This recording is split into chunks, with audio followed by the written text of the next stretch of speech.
El Maestro Speaks. El Maestro Speaks. El Maestro Speaks Podcast. Alright. So, meron akong kakaibang guest dito ngayon. With me, for this episode, welcome to Sir Marvin Marquez. Hey, magandang umaga po sa ating lahat. Magandang araw, ha? Mm-hmm. Good morning po sa inyo. Hi! Pagkitwala sa Thursday nga. Sino ba to? Ano pangalan mo? Ako ho si Sag-Iyo. Sag-Iyo. Taga saan ka? Tiga Maleta. Hindi ka natutulog eh. Kasalanan niya ito. Ano ka ba? Taga Maleta. Kaya pala amoy maleta ka, no? Ako yung magwagan ako eh. Ano magwagan? Okay, magwagan. Kumusta ang Adivay? Okay lang ho. Nakiwat-wat ako. Nakiwat-wat ka? Oh, yan. Ilan ang nakuha mong watwat? Hindi ka yata pumila eh. Alam ko niya. Ano? Isang sako. Isang sauce! Pero merong uminom na ako ng Ang laudan sa sakit sa puso. Yan lang. Bata ka pa lang, ha? Bata pa lang. Ayan. So, ayan. With me is a puppeteer and a ventriloquist. And how do you call marionette? Ayan. And a drama talent. Oh, yun. With a lot of voice. Okay. Naririnig-rinig niyo siya sa C Radio. Yeah. Yan. Ang gulo mo, paano tayo? Sige. Pasensya na makagulo. Ayan. So, I would just like to ask, paano nag-umpisa yung boses? Because you can do a lot of voices. So, saan ako nagsimula? Sir? Ito. Dito sa mo. Dalamay yung kaki mo yun. Hindi kakapi. Sige, nagsimula ako, actually may pinanggagalingan ito. Ito, para sa kaalaman ng iba, bakit nga ba marami akong boses? Nagtatanong si paano mo na nagsimula yan? Actually ako kasi buhay ako ng mag-isa. Isa lang siya. Oo, huwag ka na magulo. Magulo mo ba? Tayo patatawa. Mag-isa po ako. And then, ito para sa kaalaman ng iba, my mom is a rape victim. At ako yun. Saan ang lugar? Saan yung sa Manila naganap yung krimen na ito. So you grew up in Manila? Nung nangyari yun, pinanganak ako ng mama ko sa Manila, tapos pumunta sa ibang probinsya. Iniwan ako kung saan, mga kaibigan niya, kamag-anak. Siguro para kalimutan din yung trahedyang nangyari. Yung trauma din sa kanya. Kaya ang ginagawa ko noon, anong ginagawa mo? Nanonood ako ng mga pelikula, dyan.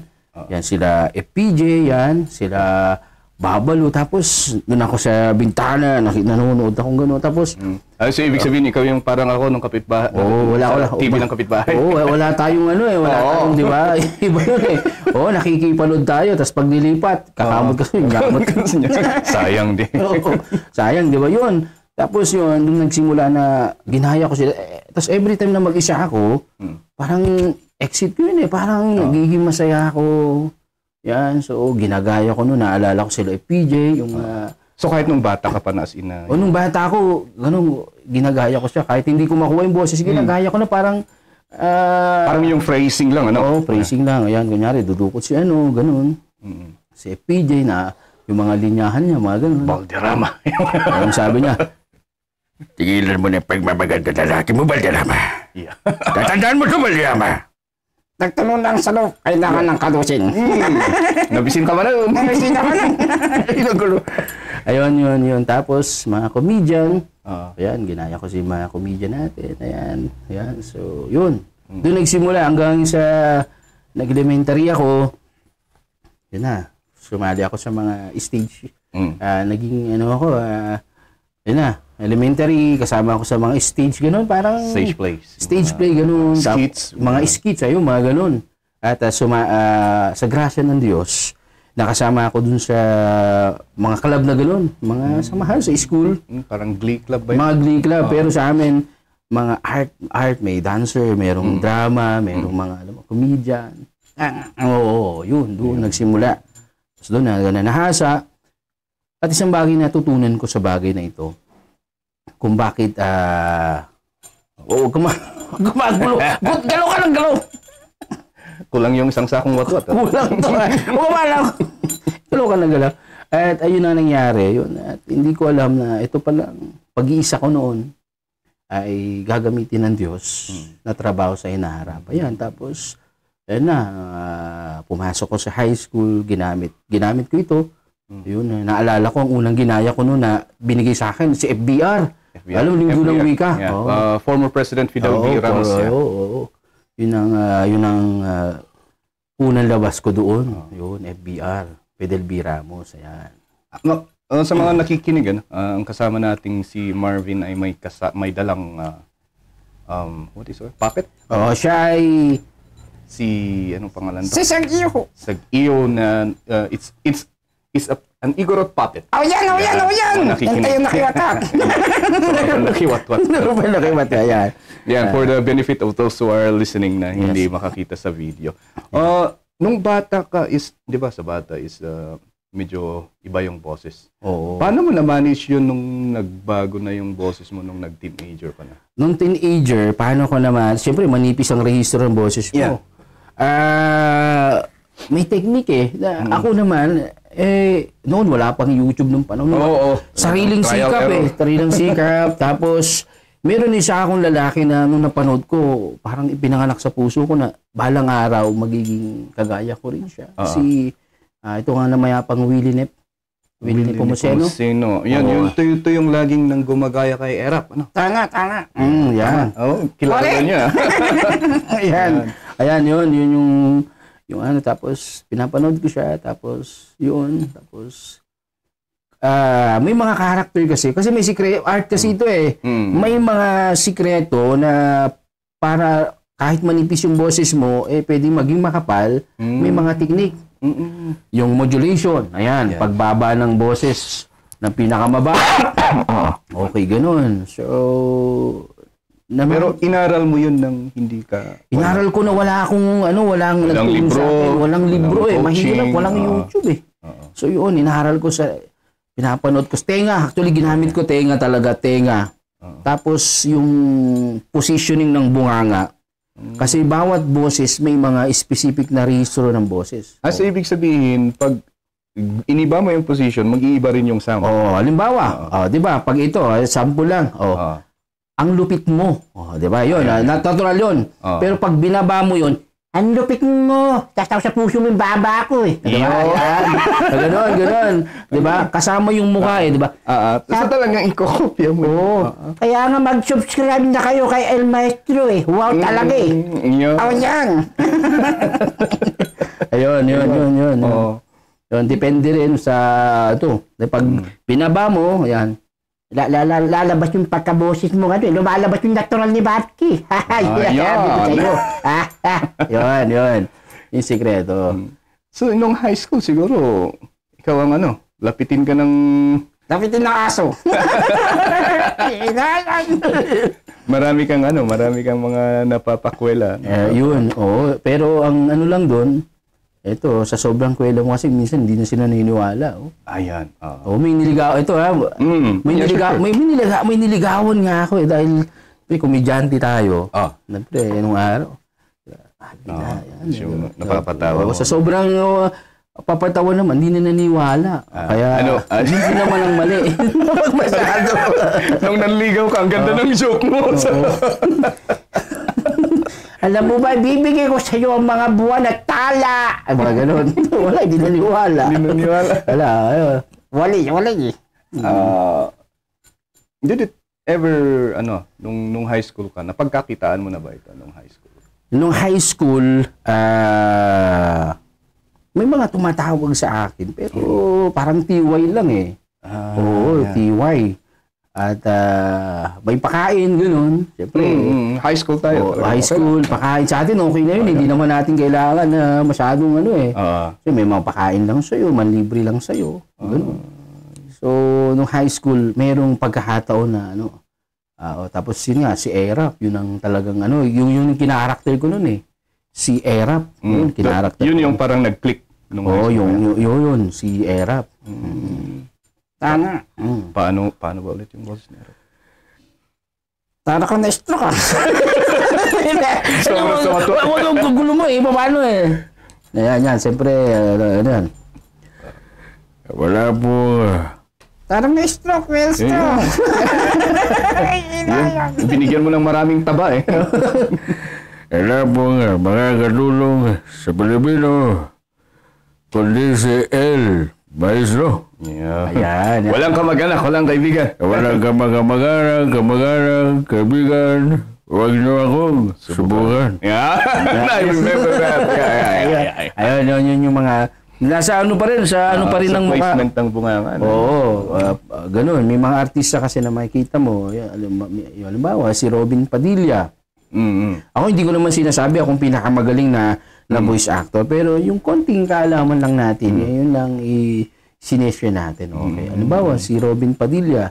Si Robin Padilla kasi kapag nagsasalita siya, ni isa mas lumalabas sa ilong. Oo. Maganda hong araw ho mga kababayan. Oh my goodness. Salamat ho sa inyo pong pagtangkilik kay El Maestro. Yeah. Ayos ha. Parang nangasar lang ha. Kay Liam Rita, taga Bagyo. Yan. So, this talent lumabas siya dahil ang sabi mo noon is yung nagkakwentuhan tayo is you're a loner talaga. Oo, mag-isa ako. Ginagawa kong exit to eh. Masaya ako eh. Parang kinakausap ko yung sarili ko at kino-comfort ko yung sarili ko sa pamamagitan ng pakikipag-usap ko sa sarili ko. Walang pinagkaiba sa sabi ni David na kailangan mo minsan. Ako, hindi ko alam yung Bible noon eh. Yun nga na sinabi niya na minsan tayong mga tao kailangan natin i-comfort ang ating mga sarili sa pamamagitan ng ating sarili mismo. Yeah. So, would you believe na parang this is the way na inalagaan ka ng Diyos? Ako, personally, baba ko muna to, sir. Yeah, sure. Masakit na yung ano ko sa iyo. Upo ako na upo dito eh. Tulog ka muna. Ayan, tulog. Ayan. Ay ko, dahan-dahan lang. Ayan. Alam niyo ba, ako naniniwala na dumaan tayo sa bagyo ng buhay na ito para maging boses ng mga nakaranas ng mga bagay na ito. Ako naniniwala. At every time na naaalala ko ang kabutihan ng Diyos ay hindi ko maiwasang umiyak kasi hindi dahil malungkot ako, kundi ako masaya dahil itinawid niya ako doon eh. Every time na kinakausap ko yung sarili ko, alam mo, hindi ko alam, makalain na gagamitin pala ng Panginoon. Kinumport niya ako sa mga panahon na wala akong tatay, wala akong nanay na pinalakihan. Hindi ko sinisisi ang aking magulang kasi ganun na trahedya nangyari. Pero napakabuti ng Panginoong Diyos na etong talentong ito na hindi ko alam na gagamitin tayo na ihatid ang pag-asa sa mga batang nakakaranas ng ito. Ako po, membro ako ng broken family at resulta po ako ng karahasan at yun nga, sa madaling salita, rapist ang tatay ko. Pero salamat sa Panginoon na iningatan tayo sa mga panahon na tayo nag-iisa. O ako naniniwala, iningatan tayo ng Diyos. Kasi wala na akong mapuntahan ng panahon na yun kundi lamang siya. So yun, itong mga talentong ito. This is really a gift, 100%. Awan ng Panginoon. Your mother is still alive? Ang nanay ko, awan ng Diyos, nagkasama na kami etong mga taon na ito. So, sabi mo noon is iniwan ka? Iniwan ako sa Kailan siya bumalik? Actually, minsan sa isang taon, nagkasama lang kami, mga twice. Iniwan ako sa kamag-anak. Na-feel mo yung parang yung sakit na naramdaman niya na parang may na-feel ka ba na parang naiinis siya kasi parang kapag nakikita ka niya is lumalabas yung trauma rin sa kanya. Kasi hindi niya ginusto eh.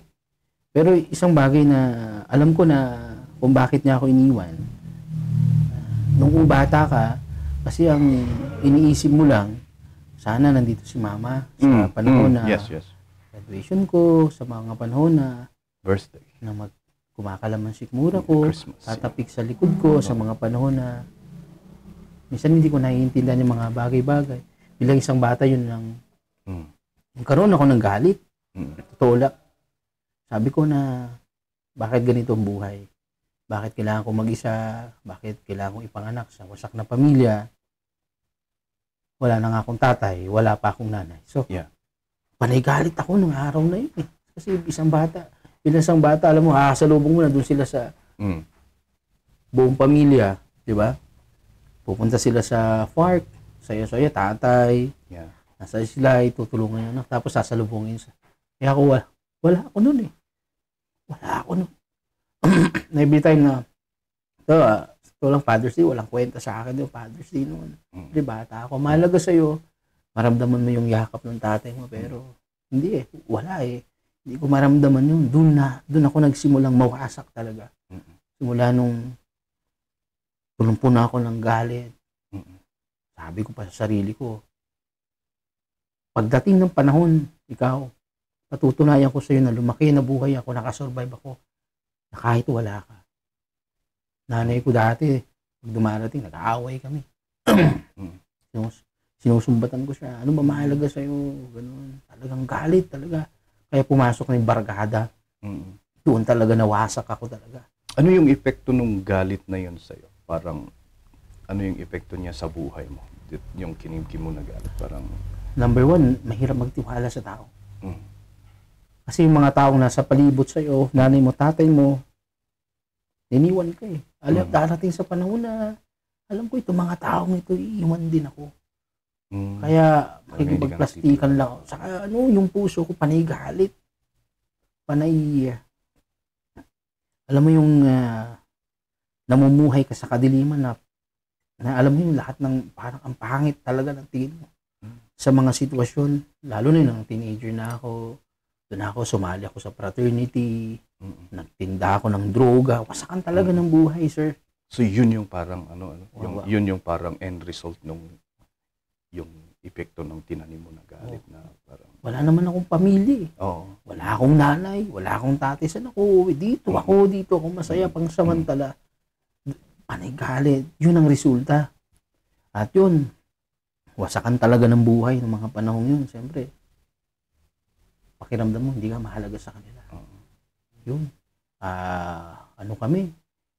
Madalas kami sa barangay, nakulong na ako. Kulong ako. Sa kasong pagnanakaw, kasi kapag ikaw tropa ka, wala kayong madiskarte, nanakaw kayo. Talagang yun ang Sa murang edad, minor de edad pa ako noon eh. 13 to 14 years old, umawak ako ng rehas. Kasama ko yung mga halangang kaluluwa.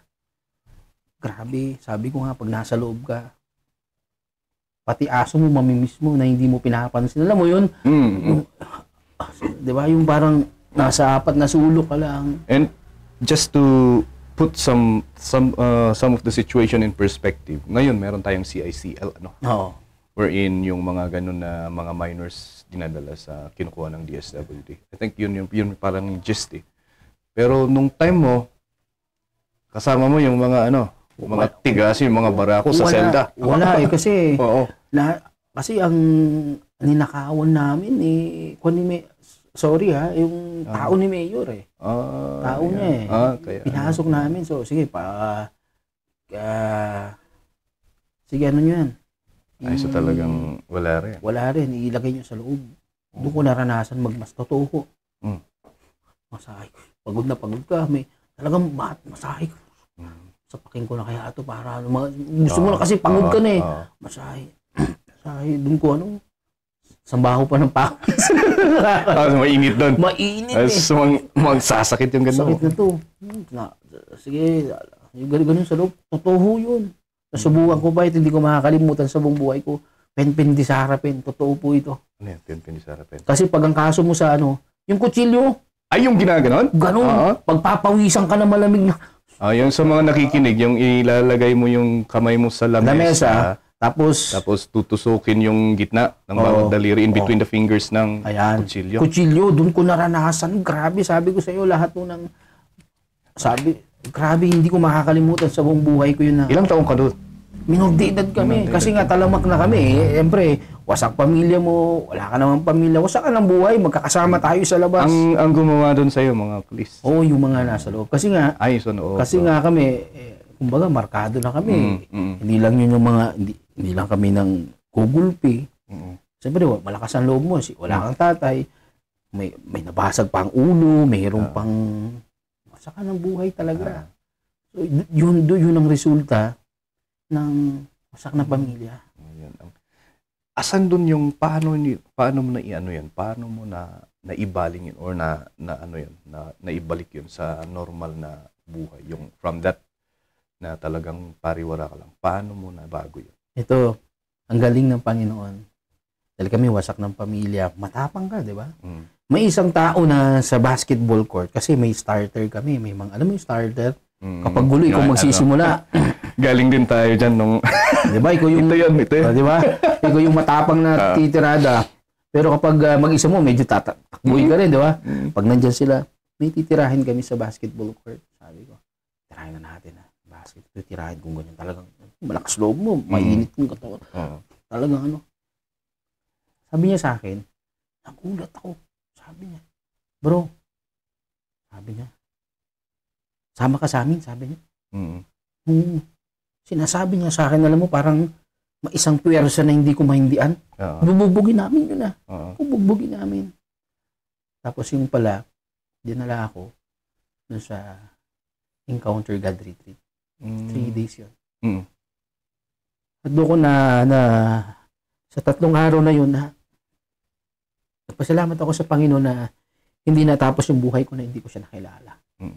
At doon talaga, grabe, yung meron pala akong tatay sa langit. Na every time na nag-iisa ako, nalulungkot ako, every time na gusto ko nang tapusin yung buhay ko, gusto ko nang mawala sa mundong ito, sa dami ng mga trahedya nangyari, nandun pala siya sa tabi ko. Na hindi ako iniwan, na hindi ako pinabayaan. Doon ko naranasan, grabe, lalo tigil sa lahat yung pinag-usapan namin about the crucifixion of Jesus. Yeah. Na doon sa encounter din na yan. Sa encounter. So, mula ulo hanggang talampakan, siya'y naging duguan, siya'y binitray. Para sa mga panahon na tayo tinatraidor, naintindihan tayo ng Panginoong Jesucristo. Na hindi lamang pala siya nagkatawang tao para sabihin kaya niya tayong iligtas, kundi sabihin niya sa atin, anak, naiintindihan kita. Nung nagutom ang ating Panginoong Jesucristo, nung siya'y nauhaw, nire-represent niya yung mga taong gutom. Sa mga taong nireject ng pamilya, si Jesus was rejected by men. At doon ko na, may nakakaintindi pala sa akin. Doon nagsimula yung parang nagbago ang aking sa awa ng Panginoon na nilingon tayo ng Diyos ulit na. Kilala mo yung, maalala po yung pangalan ng tao? Si Christian na si Christian yung pangalan. Christian. Oo, si Christian ngayon ay teacher na siya sa St. Paul University. Shout out to Christian. Yes, sir, salamat po sa inyo. At naging tulay kayo ng Diyos. Yun talaga. Minsan hindi ako naiiyak dahil malungkot ako, kundi salamat sa Panginoon. Kasi iba yung Diyos natin na alam mo, yung pumaintindihan lang natin kung bakit naipako ang Panginoon. I cannot imagine yung naranasan mo, pero I know the feeling of yung, alam mo na yung, hindi mo alam kung saan ka bukas. Hindi mo alam kung ano yung mangyayari. Natutulog ako sa, minsan, totoo lang, natutulog ako sa mga kalsada noon, nasulbo ako mamalimos. Tapos, may pagkakataon, nandun ako sa bubong ng yero, nakahiga ako, nakatingin ako sa taas. Yan. And then, yun ang parang turning point.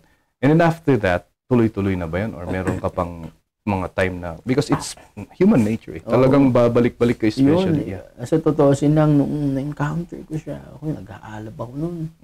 Aalab ako. Tapos nung, ano na naman, bumating na naman yung panahon na mga bagay na hindi maintindihan. So, hindi ko na naman nakontrol, nabarkada na naman ako. Nabarkada na naman ako. Ang nangyari na naman. Eto nga, nagkagulo kami. Talagang papatayin namin yung dun sa nagiinuman kami nung panahon na yun. Tapos yung bahay ng kapitbahay, kinukursunado yung grupo namin. May itak kami, pinagtataga namin yung pinto. Kung may lumabas doon, talagang delikado. Patayan na. Yun na, tapos nangyari nun, ang gumulo na naman. Nagtago ako sa Baguio. Mm. Pero hindi naman namin napatay yun at naayos naman na nung iniwan namin sila doon. Ayon doon sa mga kilala, kaibigan. Yun na. Dito naman sa Baguio, no? Tinda ako ng marijuana. Ang ruta ko dyan sa Cam 7, alam mo yung si station number 8 sa likod pa nun. Yung mga source namin, mga naglulumpia. Doon kami kumukuha ng item. Ang lakas ng loob ko. Doon talaga. Pero yun ang pagkakakilala yung mga taga Manila sa amin, ano? Kasi hindi, just to break the ice. Ano? Basta, kasi pumunta ako ng Manila nung bata ako rin. Taga saan ka? Taga Baguio. Maraming marijuana doon. Ayun, yun. Oo, mga ganun. Yun ang ano. Yun ang ano, dito. So, nung pumunta ka dito, nagtinda ka ng gano'n. Tinda ako ng marijuana doon pa sa likod ng station number 8. Station number 8. Doon sa likod nun, yung jacksapan doon. Kasi nagkarwas po ako nung binata ako. Nagkarwas ako sa Cam 7. Sa Woodsgate, karwasan ako 10 taon. Pre. Wow. Anong year ka pumunta ng Baguio? 2000? Actually, dito pinanganak yung nanay ko. Sa Baguio, pero sa hirap ng buhay, sila po ay nangamuhan sa Manila. May nangamuhan doon. Siyempre, dami nila magkakapatid eh. Sinama siya nung nagsama sa kanya, doon nangyari yung trahedya. And then, nung nagkagulo din sa'yo, bumalik na ako dito. Actually, nagtago.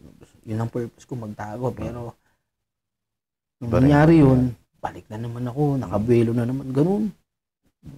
Yan yung nangyari, grabe ha, parang, mas naging worse ako noon eh. Tapos, nandiyan kami sa Melvin Diyos, 2:00 ng madaling araw. Nakatambay kami dyan sa Melvin Diyos, sa Burn, alam mo yun. Pag di ba?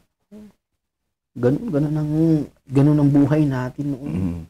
Tapos, ganun ako, talagang bumalik sa sabi natin, miserable buhay ulit. Pero that time, you already know God, ano? Alam ko na. Actually, pag nakikita ko may dalang Bible, may mga may kung ano sa puso ko na kahit papaano meron pa rin yung kahit papaano pagnanais. Bagamat minsan natatabunan ito ng daming kaguluhan sa isip. Yun yung mga bagay na So, kailan ka ulit bumalik? Eto na ang kwento.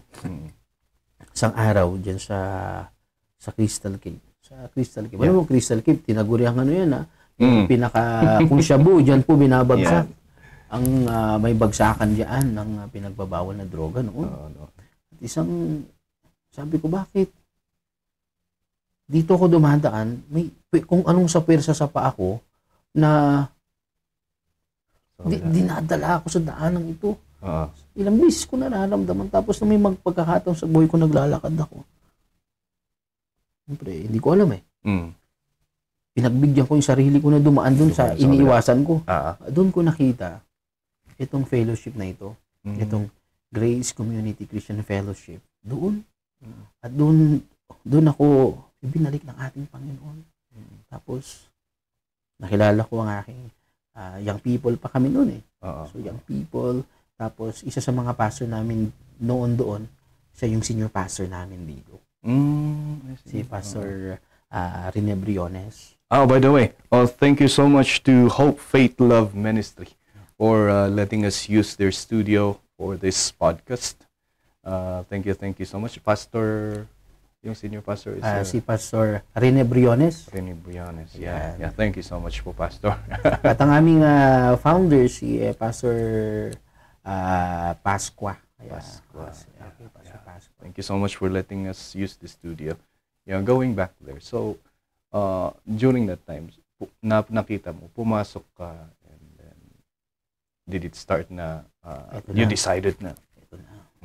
Ito na yung, alam mo ba na, doon ko na, ang Diyos hinahanap niya pa rin yung mga taong lugar. Alam mo yung katapatan ng Diyos na sa kabila ng tumalikod ka na sa Kanya, alam mo, parang yung salamin, di ba, na kapag ikaw nakaharap, nakangiti din siya para sa iyo. Pero ang isang bagay na hindi pwedeng, kung tumalikod ka, ang Diyos nakaharap pa rin sa iyo. Alam mo, yun yung naramdaman ko na, God is our God of chances. Sabi ko, Lord, ilang beses na ako pumalpak, pero binigyan mo pa rin ako ng pagkakataon. So, doon nangyari itong paghubog sa atin ng ating Diyos. Ganda yung sinabi mo, God is our God of chances. Hindi siya napagod. Sabi ko nga, ako kung tao lang, titingnan ako ng tao, masasawa sa ginagawa ko sa buhay. Oo. Kumbaga, kasawa-sawa ako, pero Yeah. salamat sa Panginoon na sa yung Diyos na na hindi napapagod na intindihin ang ating kahinaan. So, grabe yun. Doon ko naramdaman na, ito na, dito na ako nagsimula. Tapos doon, at yun ang pagbabalik ko sa ating Panginoon. At doon, the same time, nagkakarwash ako sa Camp 7. Tapos, meron akong nakikinig kami ng kung paano naman pumasok itong pagbo-voice talent natin. Yan. Paano ito na ibalik? Yan. Ayan, yung paano siyempre, karwas, may mga stereo yun. Yeah, tama. Stereo. May mga stereo, di ba? May nakikinig ng drama. Sa Bombo Radio. Bombo Radio, ayun. Kasi yung drama ng Bombo Radio noon is from 9 to 11:30, 1 o'clock to 4:30. Ayan. Yan yung Adik din tayo nun. Adik, oo. So yun, nakikinig sila ng radyo. Tapos doon sa amin, yung mga caretaker doon, nakikinig sila ng radyo. Tapos, naghahanap sila noon ng mga bagong artist na voice talent. Ang elaborate artist, sila Sir Lubimin Aquino. Agustin. Agustin. Yan. Yun, doon. Tapos, sabi ko, tingnan natin kung paano. Tapos, yun na. Nagsimula akong parang, nagbaka sakali lang ako. Actually, hindi ko akalain na makakapasok ako dun So, naghahanap sila ng drama talent. Pumunta ka yan. Naglakas loob ako. Naglakas loob ako na ganun. Tapos, bago ako pumunta doon sa nasalubong ko si Sir Love sa isang gathering ng mga artist. Love is Lubimin Aquino Sr. Sabi ko, ay sir, nakipagkamay ako sa kanya. Tapos, the following day, pumunta ako doon sa Bombo Radio. Kaya na magandang araw po sa inyo. Shout out to mga taga Bombo Radio. Doon na. Ano yung parang voice na ininak mo doon? May binigay silang, may ginaya ka doon? Marami hindi naman sa nasubukan din natin, awa ng Diyos, maging supporting na bida. Tapos nasubukan ko rin naman kahit paano magbida. Magbida? Maalala mo kung ano yung title ng novela na novela dati, yung Dara ni Herod. Dara ni Herod. Tapos, yung maraming nagagalit sa akin, yung naging kontrabida ako sa yung Palimid Tipuli. Yung doon na matapang na ganid sa lupa. Ayan. Tapos yung sa Pipita, ayan, si Popoy, ako si Popoy doon. Tapos sa Doming, ang binabato sa akin kung hindi ako kagawad, si Tanod Ugok. Yung parang sintusik. Manang Doming. Papanantadi. Ganun ng boses noon.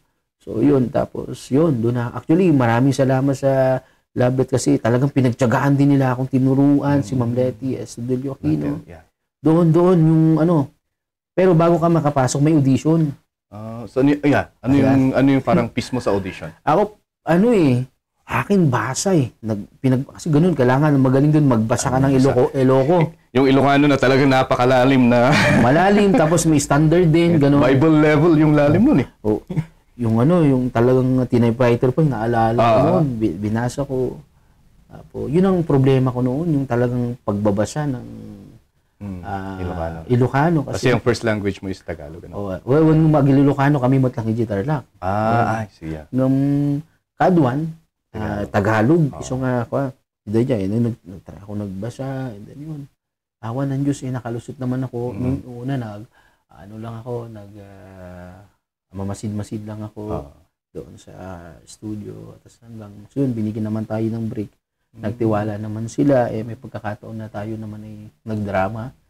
Tapos, sino yung mga parang sikat na drama talent na nakasama mo doon? Ayan, siyempre, other than nandyan nangunguna, siyempre ang ating Sir Lubimin Aquino, Agustin, Letty Astudillo Aquino, si Nana Suping, ayan, si Johnny Alasaas, nakasama ko dyan. Si Eddie Bona, Eddie nagpangabot Bona. kami. Yeah. Yan, nagpangabot. Naabutan niyo pa si Eddie Bona. Nagkaroon kami ng Yun yata yung bumalik original siya. na gusting eh. Oo, isa sa mga oo. Tapos, yan si Ma'am Loida Gubiangan, Gubiangan. yan. Yan si Pipita. Oo, siya yung si Ma'am Mary Ann Nalica. Ayan. Geraldine Di Sumala. Ayan, marami pa. At si Ma'am Sabiano. Kasama ko rin. Tapos, nakasama rin natin. Sina Perry, yung mga alam ko, Sila- si Perry Claro. Si Perry Claro, wala na sila nung Pero si Purper ng PTV, nakasama namin sa YouTube sila naman. Sa YouTube. Oh. After Kasi YouTube. bumebenta na. Actually, this is my parang pwede kang makagawa ng ganito. Oo. Wherein you can upload it in Spotify. Oo. Kasi you can do talent. May isa kang kasama lang na babae. Oo, tama. You can do. Oo, yun, tama. Oo. We'll try to find sometimes. We'll try to make it. And then sino pa yung mga sikat na Claudine Ubaldo. Si Claudine, si Kapitan Yan ang original Ninting. na Ninting. Isa sa mga naging Kapitan Ninting. yeah. Si Uncle Roger Ramirez, nagkapitan Ninting din siya. Nagkapitan Ninting. Ibig sabihin, sa drama, kung yung boses niya kaya naman, pag wala na siya, pwede mo siyang siyang palitan. palitan. Yun ang So, how many years did you do yung drama talent sa Bumbura? naging 4 na taon yata ako dun eh. 4 years. So, yun pa lang, yung drama, voice talent pa lang. Oo, yung voice talent noon. Actually, noon, nagkaroon ng stage show ang Bombo Radio. At sa tulong ni Ma'am Loida Gubiangan Bugnot, kay si Pipita, nagkaroon kami ng show sa Fiesta. Okay, Fiesta. May puppeteer ako doon. Although noon nanonood na akong batibot, ginagawa ko ng mga boses nila. Ang kailangan ko na lang, kasi nga baguhan ako, kailangan ko ng puppet maker. Kasi Puppet maker. para sa puppet ko. Doon ko na-meet yung isa sa mga puppet maker na tiga Laguna. Okay, yun doon na. So doon din pumasok yung first is voice talent and then doon na pumasok yung tapos mga puppets na. Puppets na. For those who are listening, Yes.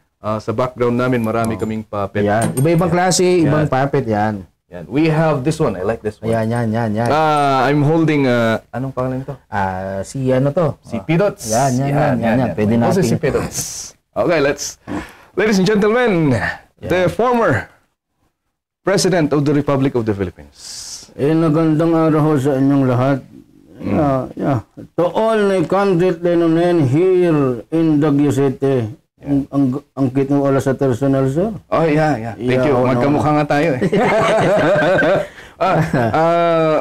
Former President, nakikinig ka po ba ng El Maestro Speaks podcast? Sa wakas, sa totoo lang, nakikinig ako, nanonood ako. Oh, yeah. Oo. So, yan, pakianyayahan yung buong Pilipinas na makinig ng El Maestro Speaks podcast. To all the countrymen here in the Republic of the Philippines, nagano kayo? Nakinig kayo, nanood na kayo kay El Maestro. Ayan, ganyan. So this one here, this is what we call ventriloquism. Ventriloquism, yan. Talagang parang ang main point is you do not let the people see na kayo yung nagsasalita. Yun, actually ginagamit ko siya sa stage puppet. Nakatago man ako, pwede rin naman kami mag-usap. Pero yung yung boses na talagang pinractice natin. Pinractice nyo. Even the mannerism like that. Ang sikreto kasi nito, pag hindi mo ginaya to, parang hinahirapan man ako. Awa naman Did you undergo training? Training, yun naman. Sa grasya ng Panginoon, nagkaroon ng audition sa International Ventriloquist Society of the Philippines. Meron palang ganun dito. Ayun, ito po yung mga, ito naman, di naman sa ito yung mga piling ventriloquist lang na binibigyan ng pagkakataon para pumasok sa organization na So ito. talagang napakataas yung quality. May audition siya. May audition siya. Bago ka makapasok, kasi bit-bit mo, international. Ang kagandahan na ito, bibigyan ka ng show sa TV. Kung meron silang, sa aming presidente, President Sam Puentes ng Batibot, Sir Arnold Alanigi, si Sir Sir Router Arquilla, ang aming isa sa mga aming senior sa IBS. Hello And po, also hello. si Juan Lu. Yan po ang, siya po ang puppet ambassador ng Pilipinas. Siya po ay Hall Famer ng TV5. Yeah. At naman si Sir Router Arquilla, ang senior po na, isa sa senior po namin sa IBS, siya po sa mga grand finalist ng PGT. Pilipinas Got Talent. As yung kauna-unahan. Yeah. Yan. I think, yeah. Yan. Yun yung gustong-gustong pinapanood ng tatay ko nung buhay pa yun. Oo, yun yung mga si Sir Arnold Alanigi, siya yung mga puppeteer ng mga artista rin. Paano kanila na nakita or na-discover? Na-discover ito sa grasya ng Panginoon. Ito naman awa lang ng Diyos na gumawa tayo ng ingay when it comes sa puppet evangelism sa Benguet. At napansin ito ng mga Christian puppeteer. Actually, mga taga-Batibot, sila Sir Sam Fuentes, sila Bumpy, sila Sir Roel, mga seniors namin. Christians. Yung mga Christian, actually, Pastor si Arnold Alanigi, Pastor si Router, si Sam Fuentes, missionary po siya. Yung mga senior po namin. Doon, napansin nila, nakasama po ako sa mga Fellowship of Christian Magician naman. Christian Magician. So before you were discovered here, nagmamagic ka rin? Hindi, ito muna nauna. Nauna. Bago ako kailangan ko na magdagdag Oo, nag-train ako dito sa IBS audition muna. Actually, hindi ko inasahan na audition yun, magagaling sila. Sino ba naman ako na baguhan para bigyan ng pagkakataon ng IBS na maging bahagi ng ang kahiliran nito si Jap Dunham, yan sila Sir Tom yung sa American's Got Talent. Jeff Dunham. Yun. Siya sa mga kasama ho namin. Kill you. Narinig. Yun lang ang alam namin na yun lang ang parang nag-caught ng attention namin when it comes to ventriloquism. Yan. Yung, anong pangalan ng skeleton yan? Ni Jeff Dunham. Yun. And then, si Peanut. Yan. Yung Peanut din yung isa. Yun din ang parang nag-introduce sa amin about ventriloquism and then, yung Pilipinas Got Talent. Ayan, Although noon, meron ng ang nauna talaga dito sa mga ventriloquist na masasabi ko yan, si Sir Ernie, ng Dean na puppetry sa Mindanao, Visayas, Mindanao, and also si Sir Roel, sila. Siyempre ang original ng Kiko Matching, sila ho yung mga original. Siyempre si Sir Orny Kamo, si Oni Karkamo. Sir, salamat po sa inyo pong pagtuturo sa akin. Actually, pag ikaw puppeteer ka, kailangan mo ng nagtuturo sa iyo na hindi ka i-spoil din. Mali ang hawak mo, gano'n. Dapat maghanap ka ng gano'n. Talagang diretso gano'n. Ayan, practice ka sa areang ito.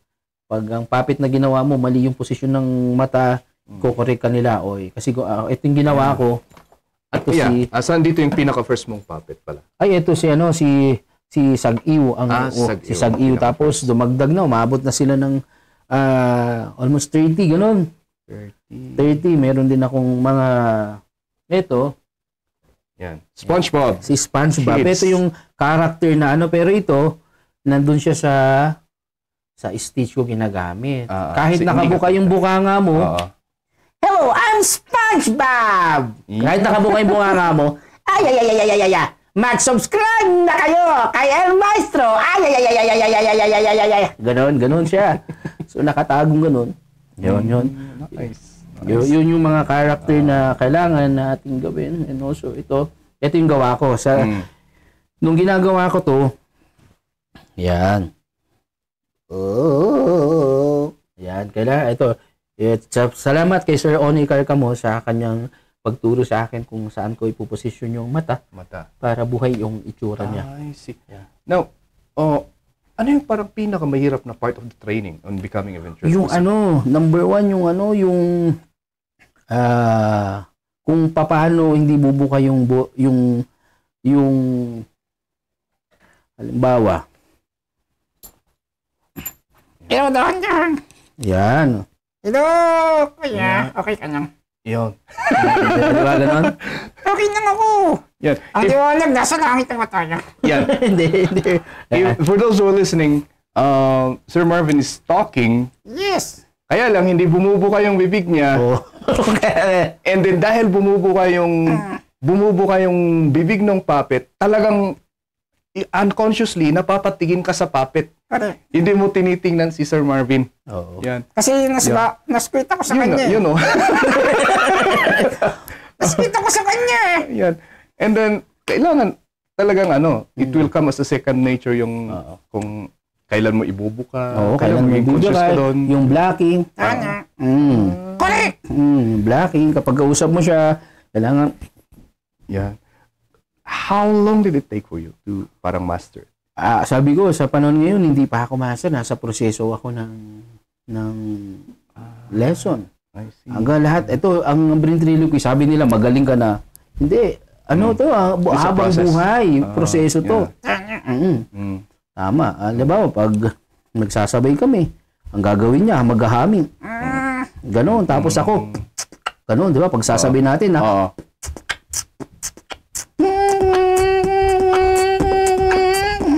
Yan. Pwede kami magsabay, ha?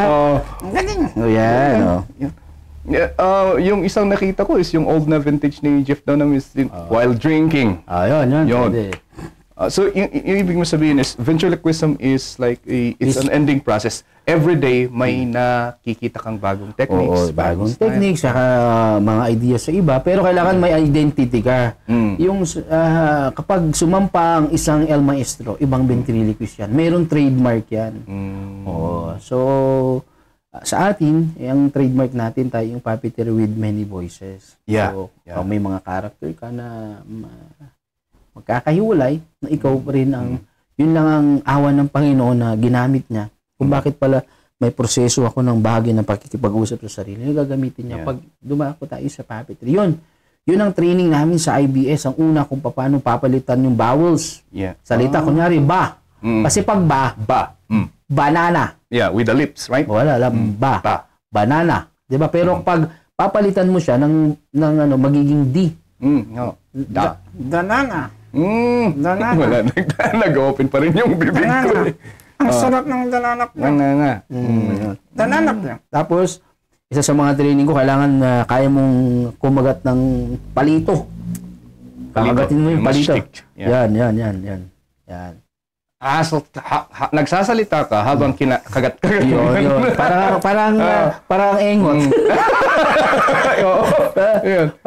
Tapos yan, may proper handling din ng puppet. Kasi, di ba, ang pagpapapit, hindi ito ang gumagalaw, ito ang gumagalaw kasi tinamong tao, 'di ba pag gumagalaw naman tayo ito.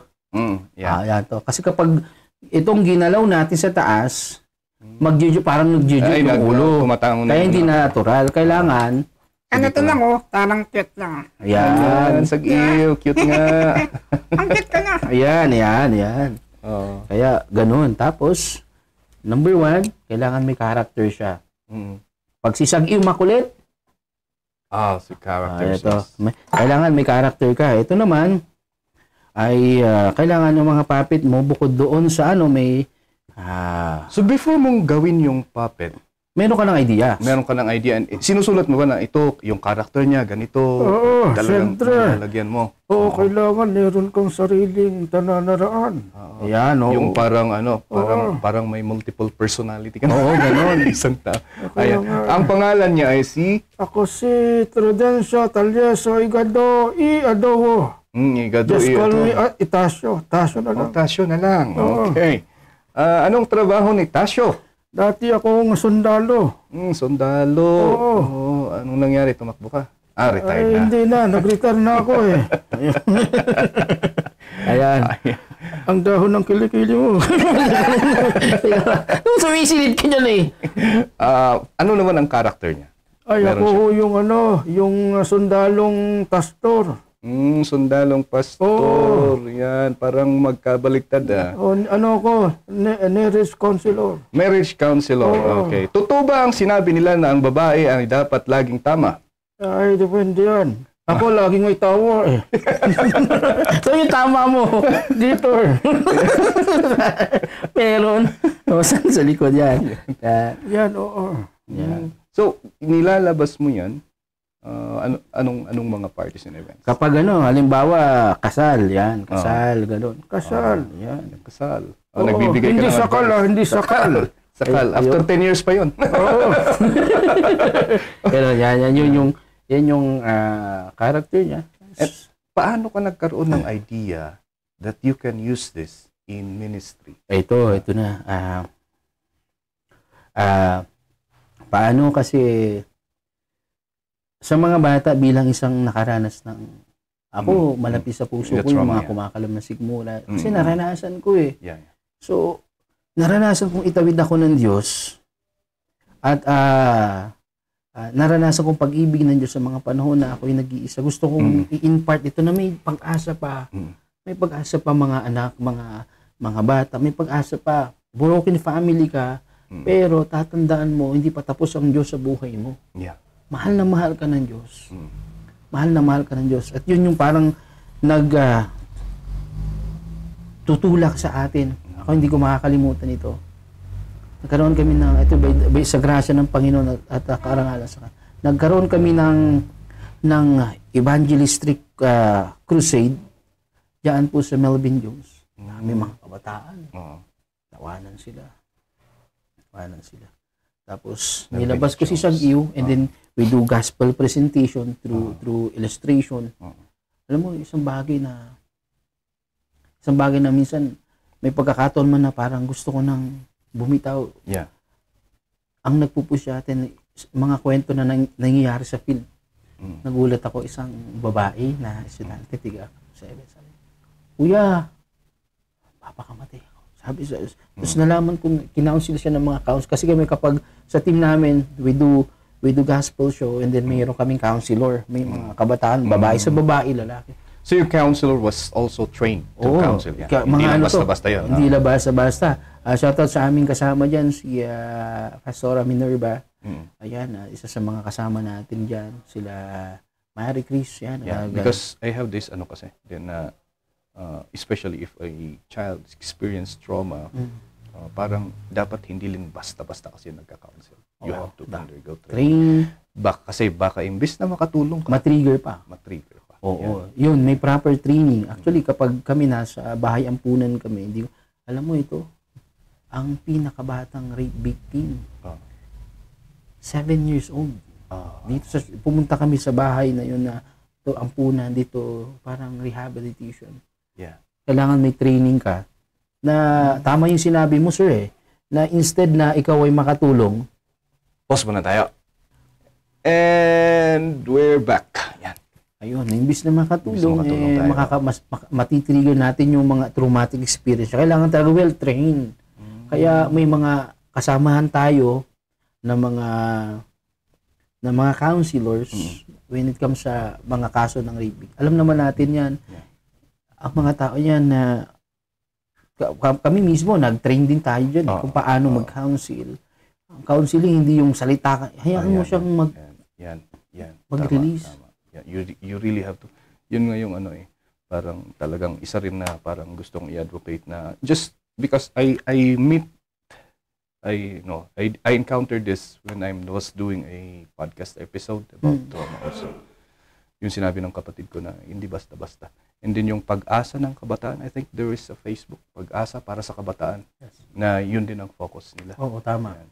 So balik tayo doon. So you were at Melvin Jones, and then there was this rape victim na muntik na mag-suicide. Tapos yun, nagkwentuhan, tapos nag-pray. Tapos yun na, actually yung mga panahon na yun, gusto ko na talagang i-give up yung puppetry, Gospel for Christ, Puppet for Christ, Operation Broken Heart, yun. So, nantapusin. Pero, every time na gusto ko na magpahinga, gumagawa ang Panginoon na eto na yung, kumbaga, nililid ka sa isang bagay, na gawin mo mga bagay na ito. Yeah. Yun talagang nagtutulak sa atin na ipagpatuloy ang mga gawain ng Diyos na ito. So, until now. So, how many years now? Mag-10 years na ako eh.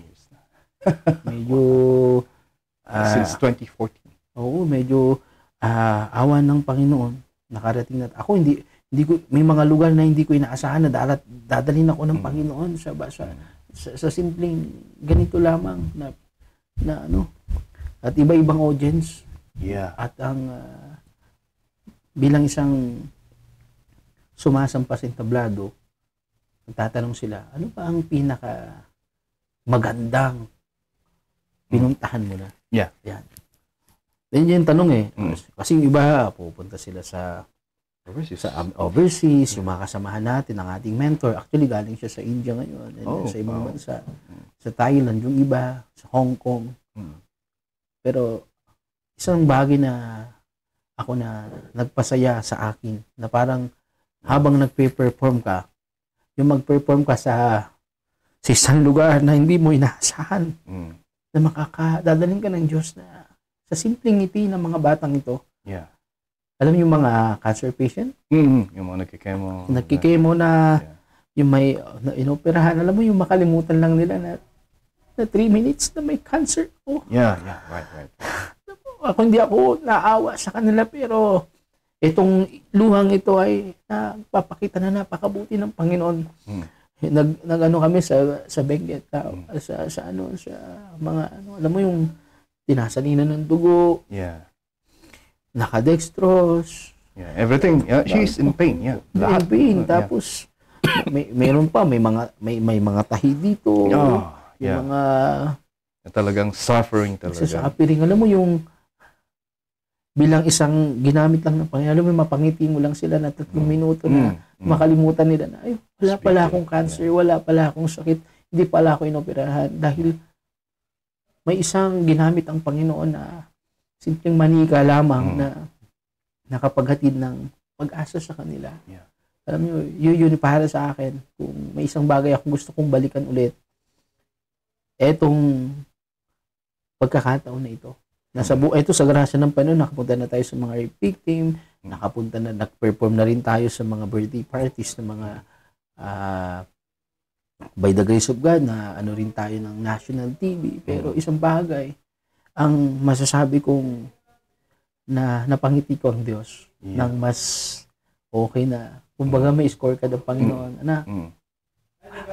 Alam mo, ginuhitan ng Diyos yung scorecard niya sa'yo. Salamat sa'yo. Alam mo yun, grabe, doon, walang mic, sir. Walang mic, talagang true. Ay, kumbaga, sorry, sir, pero pag naalala ko kasi ito, ako it's normal, alam mo, napakabuti ng Diyos. But just to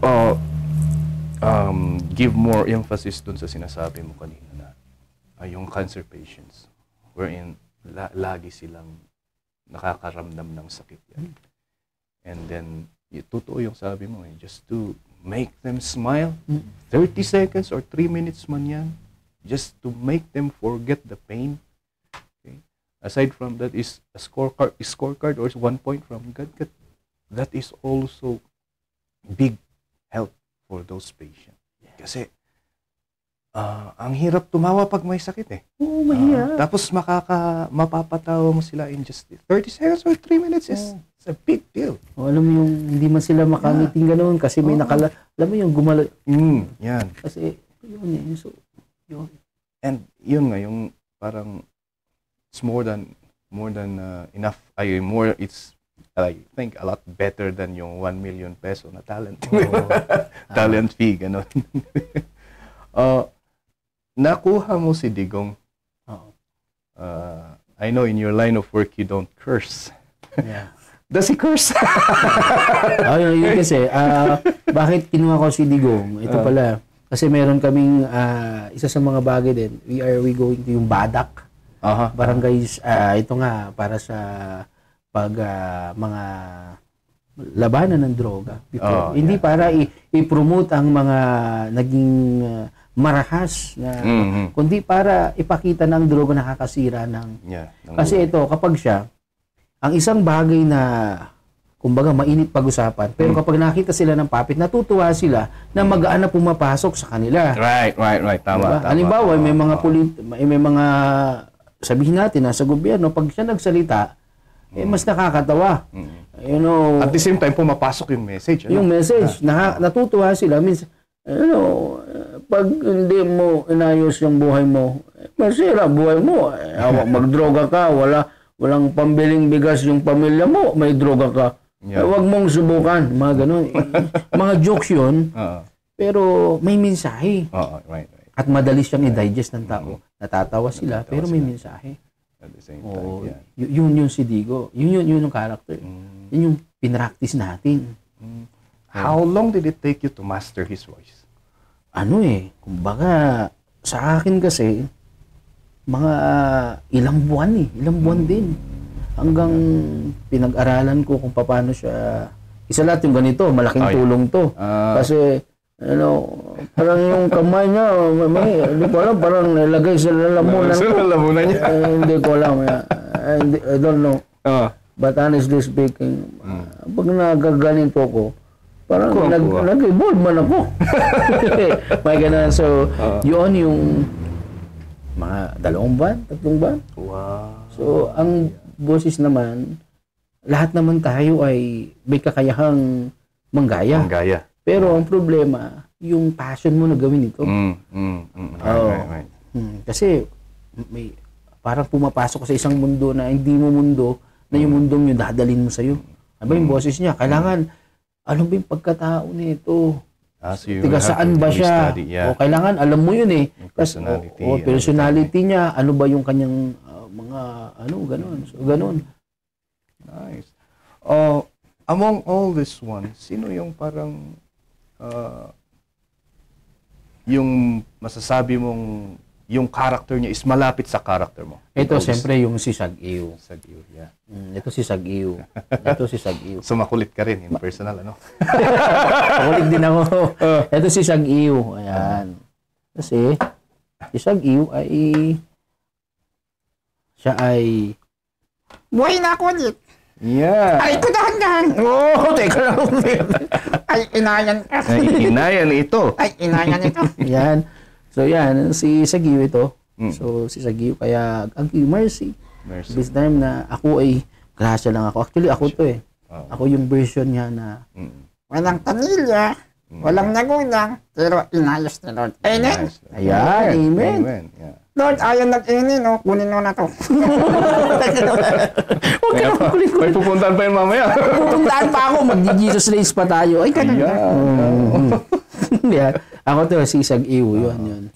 So, Saved by the grace of God. Oo, yun ang Sag-Ew. So, and how did you met all those, halimbawa, sina Joseph Benawi, yung Kapitan Inting natin? Kasama ko siya sa, si Sir Joseph. Nagpang-abot kami sa drama. May drama kami sa kabilang estasyon. Nasa kabila din siya. Sa DCWT sila, no? Tapos tumawid siya sa Bombo. Tapos pumunta ng Bombo. Magkaroon kami ng drama. Ako ang aking doon, ang aking katauhan doon. Ako yung body niya na driver na alila niya. Yun. Doon nagsimula yung kwento ng aming pagkakaibigan. Tapos, nagsimula noon, nagkasama na kami sa kung saan-saan. Pangasinan, Ilocos, Itogon, kung saan-saan. Trinidad, malaking show, mga piyesa. Nag-MC na rin kaming dalawa. Siya yung nakasama ko ay magandang araw. Versatile din yung boses niya, no? Oo. Kaya niya yung Kwarog. Ayan. Yung Enteng. Ayan. Yun. So, tapos meron pa siya yung mayroon siyang character na yung Ibaloy. Yun naman yung trademark niya. Ayan, Gusto ko yung niya na gano'n. And then, after that one, paano ka naman napasok dun sa yung mga programs ng radio? I think I heard you before, kasi meron program si Jomar sa RPN. Before. And then, I think I heard you na humalili ng konti kay 6 months, hinugot ako ni Sir Joel. Nag 6 months ako yun. Ako yung The Mystery Man dun. Yun, ako yung si... Kasi wala kang kahit sa Facebook, nakaka-cover yun. Yun ang sabi ko rin. Ang sabi ko kayo, gawa tayo yung kakaiba.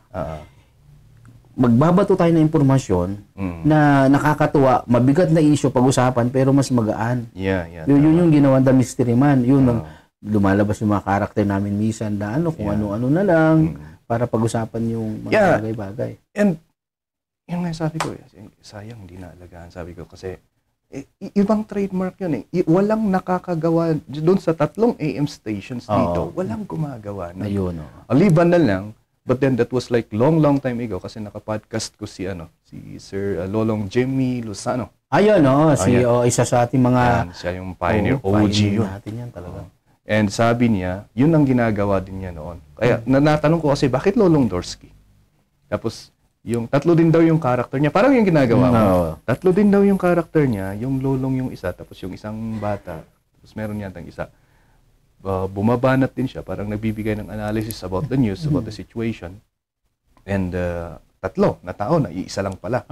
And yun yung ginagawa mo doon. Ang gaan Ang gaan pakinggan. Parang ganun din. Pero liliwanagin ko, hindi po akong bating anchor o journalist. Yeah. Ano lang tayo. Yeah, you're a commentator, but then it's still still work na parang sabi ko nga, you can do this on your own. In a vlog, on a YouTube, in a podcast, you can do this on your own. Kasi parang naghahanap din ako ng mga kasama kong podcaster dito. Gagawin natin yan. Siyempre, hawa ng Diyos. Matapos lang ang aking may pinaghahandaan din akong event na na National TV, Lobby ng Diyos. Wow. And then how did you go to Z Radio? You have a program there. Paano ka na? Ganito yan. Ang sa totoo niyan, salamat din ako sa Robert Tuna. Dating kwarong din yun. Ay, ganun! Bago nagkwarong si Jonah Ributaso, siya muna.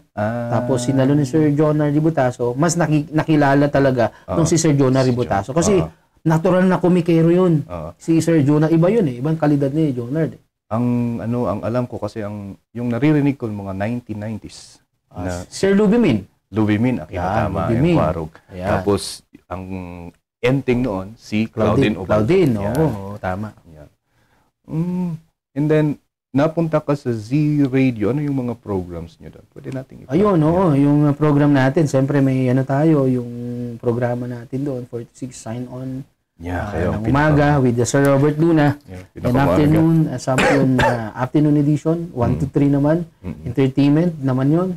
Kasi kailangan mong sabayan ng TV Kailangan gumawa ka ng gimmick. Tatandaan mo, dalawang network na malalakas na sasabayan mo kahit paano may gimmick kayo. At may pumupunta sa inyo, no? At mga, Pero hindi rin nakikita yung mukha mo da. hindi. Kasi tinitingnan ko yung live nyo, wala. Hindi ko pinapano. Parang mystery. Pero ngayon, dahil napapanood nyo, hindi wala na mystery. Okay lang. Yun po yun, sir. Yun yung Kapag parang isa-summarize natin yung buhay mo, parang ano yung parang aral na napulot from how you started until now? Isang bagay po na natutunan ko na napaka halaga tayo sa paningin ng Diyos. Na minsan, maaari may tagapanood, tagapakinig sa mga oras na ito na nasa gitna ka ng parang magpapalayok, nandun ka sa mula sa putik, ilagay pinaikot-ikot.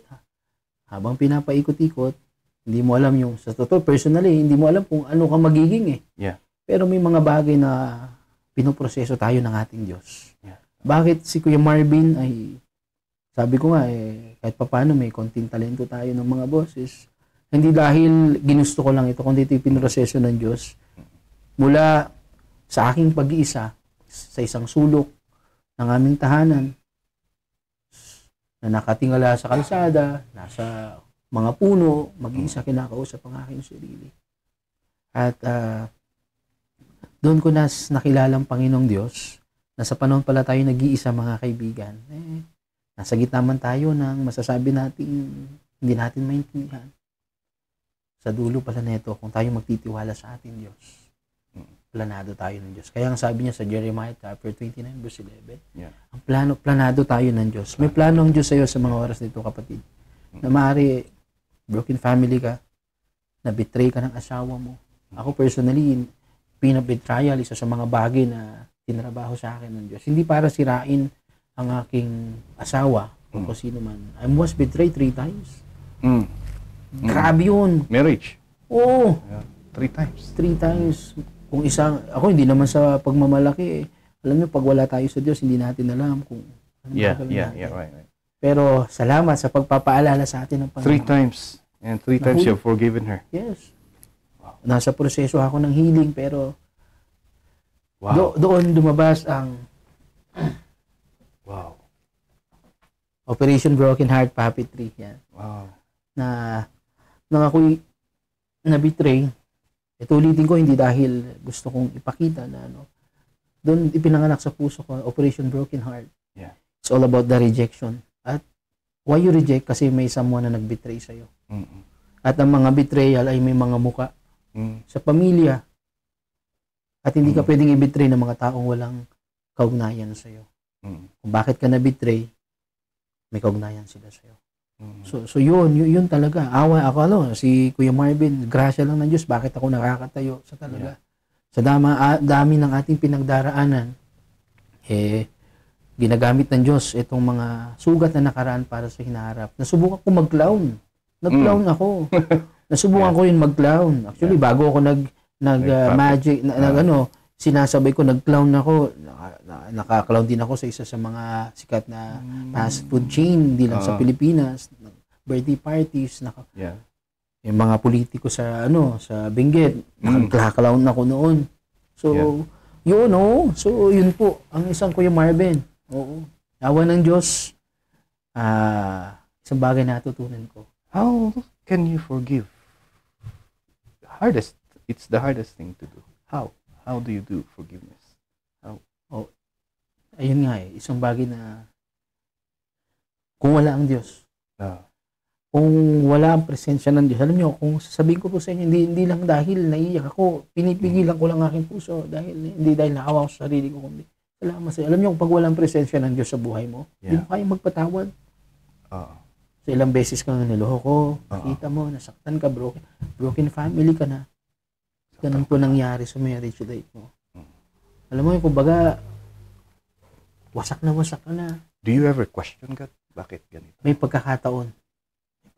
Honestly speaking, may pagkakataon na dinuro ko siya sa langit. Sabi ko, bakit nangyari ang mga bagay na to? Di ba? Nasa ministry na ako noon eh. Yeah. We do pray and fasting, we do prayer, and then nangyari yun. Sa panaginip ko pinakita ng Diyos yung mga bagay na ito na nililihim niya. At nahuli ko in my eye. Alam mo yung sasabog ka na. Sasabog ka na. Pero dahil isang bagay na sumampal sa akin nung sinabi ng Diyos na ikaw nga pinatawad ko. Right. Yun yung bagay. Although nasa proseso pa rin tayo na patawad, pero yung healing process. At every time we do Operation Broken Heart, ang isang puso ng Kuya Marvin ay nilalagay dito dahil tinawid tayo ng Diyos sa mga panahon you are rejected and betrayed. Hirap. Kaya isang bagay sa mga tagapanood, tagapakinig, isa sa mga issue ng buhay na dinil ng ating Panginoon sa krus, the pain of betrayal. Isang bagay na naalala ko, sir, ang cross ng Panginoon. Kung sino nakakaintindi sa atin, yung binitray din, yan ang ating Panginoon sa Kristo. At every time na nararamdaman ko yung pain of betrayal, kasi yun ang ginagawa ng kaaway, nire-remind tayo every time na hindi naman lahat ng pagkakataon, malakas ka spiritual life eh. Yeah. Kung yung prayer life mo, minsan, nagawa kang kasalanan. Yun nangyayari. Bumabalik. Pero isang bagay. What's important is you repent. Yes. And you go back. Yun. You stand up. Yun. Siguro ang isang God is not testing you, or I don't know, God is, but alam natin na human life is a process. Tama. It is a process of committing mistake and getting up Tayo again. ulit. Yeah. And maybe your story is being prepared by God na parang maging example of a person who went through all the trials and stood firm with his faith. Parang yun siguro ang magiging istorya ni Brother Marvin Marquez. Isang tao na despite all the trials in life, he stood firm with his faith, sa paniniwala niya kay God, and with doing what God wants him to do. Parang ganun siguro yung as for me, as someone who listened to your stories, It's an inspiring story of, sabi natin na it's a gold na parang it's a diamond in the rough, and God is continually polishing you till you will be one of the diamonds in the crown. Parang ganun siguro. And I was so inspired by your story. Salamat po. Ang lahat po ng papuri sa ating Diyos. Paano kumikita ang mga to make it live? Paano kumikita yung mga ventriloquist? Yeah. Mga birthday parties. Actually, naging laman din ako ng basking ng Session Road before. Oh, how do you do that with so many crowd? Ayun, kailangan may gimmick ka eh. Pero dahil unique yung sa atin, doon. Pero ang advocacy namin, hindi lamang para kumita, kundi pakita rin na mahal sila ng Diyos. Hindi lang perahan yun. Also, yung advocacy ni, kasi siya, kapag ito nagsalita si Pidots sa crowd, pag sinabi niyang, huwag kayong magdroga, natatawa sila eh. Di ba? Yun. Huwag kayong magdroga, wala kayong ayuda. Although hindi niya sinabi yun, pero pag siyang nagsalita, natatawa yung mga tao. Tapos, magugulat ka na lang, isang oras, rin kami, kahit paano, meron din. And then the message. Nandun. Nandun na. Oo, nandun yung mensahe. So, nag-basking kayo. Tuloy pa ba yung basking? Wala. May basking din, schedule, pero yun nga, nagkaroon na mahigpit na ang Baguio Tourism dahil nga sa nagpa-audition sila, although okay naman lahat, kumunti lang talaga yung mga pinili lang yung mga yung parang registered na baskers. Registered kami na 600 kami noon, pero ngayon 300 wala pa yata natira eh. Oo, wala na. So yun na, so kumikita birthday parties. Do you do we have like comedy clubs? Yan, sa mga Ngayon,